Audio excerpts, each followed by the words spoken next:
ഈ സിന്ദൂർ സമയത്താണ് ഈ ഡസോൾട്ട് ഏവിയേഷൻ എന്ന് പറഞ്ഞ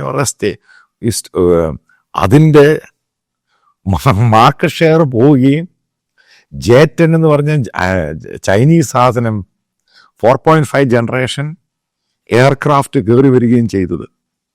അതേപോലെ PL-115 എന്ന് പറയുന്ന മിസൈല്, അത് ലോകത്തെല്ലാവരും കണ്ടു ഇതിൻ്റെ പെർഫോമൻസ് എങ്ങനെയാണെന്ന്.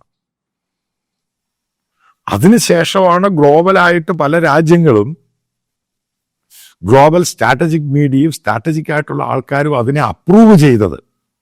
ഓക്കെ, ഇത് കൊള്ളാം, ഇത് ഫ്രാൻസിന്റെ റഫേലിനേക്കാളും കൊള്ളാം, ഫ്രാൻസിന്റെ റഫേലിൽ ഉപയോഗിച്ച സ്കാൾപ്പ് എന്ന് പറഞ്ഞ മിസൈലിനേക്കാളും കൊള്ളാം, ഇതിന്റെ നാവിഗേഷൻ സിസ്റ്റം കൊള്ളാം, ഷാർപ്പാണ്, പ്രിസൈസ് ആണ്, പ്രിസിഷൻ ആണ്. ഞാൻ പറഞ്ഞതല്ല, ഇത് ഗ്ലോബൽ മീഡിയ പറഞ്ഞത്. പിന്നീടത് ഇന്ത്യൻ മീഡിയ അത് പറഞ്ഞു, ഈ സംഭവം വലിയ സാധനമാണ്. ഇതുപോലെ തന്നെയാണ് ടർക്കി ഉണ്ടാക്കിയ ഡ്രോൺസ്. അവിടുത്തെ ഒരു സ്റ്റുഡൻ്റാണ് ഇതുമായിട്ട് ഡ്രോണിൻ്റെ ടെക്നോളജിയുമായിട്ട് അവിടുത്തെ പൊളിറ്റീഷ്യൻസിനെ പോയി കാണുകയും പിന്നീട് അത് വലിയ സംഭവമായി ലോകത്തിലെ തന്നെ നല്ല ഡ്രോൺസ് ഉണ്ടാക്കുന്ന ഒരു രാജ്യമായിട്ട് ടർക്കി മാറുകയും ചെയ്തു.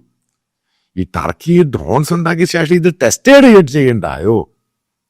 ഇത് വാറുണ്ടായാലും ടെസ്റ്റ് ചെയ്യാൻ പറ്റത്തുള്ളൂ.